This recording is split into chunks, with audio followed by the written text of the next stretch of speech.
morning and welcome to Law Library TV, AskSeanCallagy, episode number 10 and 11. Well, 10 was kind of the why not lengthy huddle from Friday, so you can tune into that for episode number 10 of Law Library TV. And this is episode 11, technically, of Law Library TV on Monday, November 9th. Happy Monday.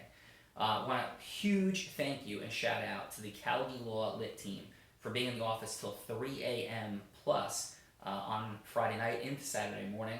I joined the team there, hung out. Michael, Dolly, Chris, and Joanne, awesome job. Everybody else who participated as well.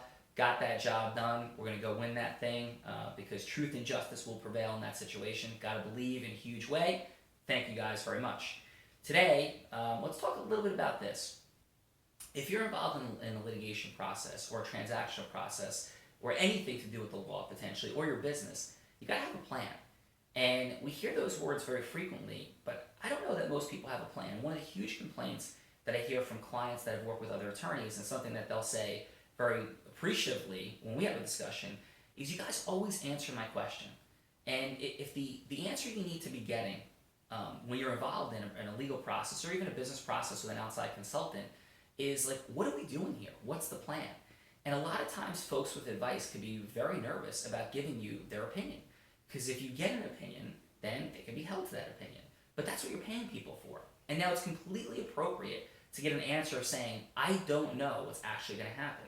But in my opinion, here are your options. And here's what I think is the best option because, right? So here's the plan generally, is these are the options, and I think this is what you should do, and this is my opinion. But it shouldn't be, I don't know what you should do. It's your choice. Well, that's what we're getting paid for as lawyers, to give some opinion about what the choice should be.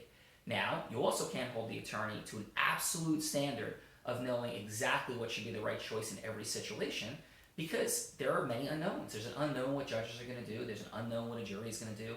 There's an unknown in a transaction if you're asking for additional terms to be in there, what the other side is going to do. The attorney's job and responsibility is to give you their best opinion, which hopefully is an informed one because they're thinking of all the different issues and dynamics that should go into it, but you should still be getting an opinion at some level. Now, if you're not getting that opinion, which is something that I hear very frequently, you got to ask yourself why. And I was involved in a litigation process a few years back that was maddeningly insane because there's a lot of other lawyers in the periphery, and my client would come back and say to me, hey, you know what this other lawyer said? They don't really agree with what we're doing. And I said, that's great. I love hearing that. I love constructive feedback. And by the way, if you're speaking with your attorney or your consultant and you're speaking with somebody else and asking them questions, they shouldn't be defensive and shouldn't have a problem with it. And they should be very wide open to explaining to you what should be done. However, if you're talking to somebody else in that process, be making sure they're giving you an opinion other than, I disagree with what that person is saying. Make sure they're giving you an opinion specifically on then what would they do. And so what I love to do is to lay issues out on a whiteboard, even conceptually in the whiteboard of the mind or the physical whiteboard, where you're saying option, option, option, option, option, option, option, option, option, all the different options that you have. And then you're eliminating options with the client that don't make sense, and you're essentially distilling it down to the one that you believe in and explaining why. If you're getting an opinion from an attorney or a second opinion from an attorney, consultant, someone, you should, or even a layperson who's asking questions, you should be making sure you ask them one question. If they're disagreeing with what you're doing, great, then what do you say that I should do? And make sure the answer makes sense. So we're in this case, for example, where we had other attorneys that were weighing in, they go, I don't believe that you should be following that course of action. And then I was a little bit frustrated after explaining to my clients, and listen, can you just ask them what they think that should be done? And you know what they would say? It's, well, I think you should settle the case. And I would come back and say, that's completely ridiculous. We're trying to settle the case. The other side is not settling except at this proposal. And if that's the proposal, are you going to be happy accepting? The client's like, of course not. That's totally ridiculous. And my question back was, are you sharing that with the people giving you the second opinion? And he'd be like, oh, no, I'm not. And then he finally went back to them. He's like, what do you think we should do? And they go, I think we should settle. He goes, you would settle for this number? Well, no, I don't think so.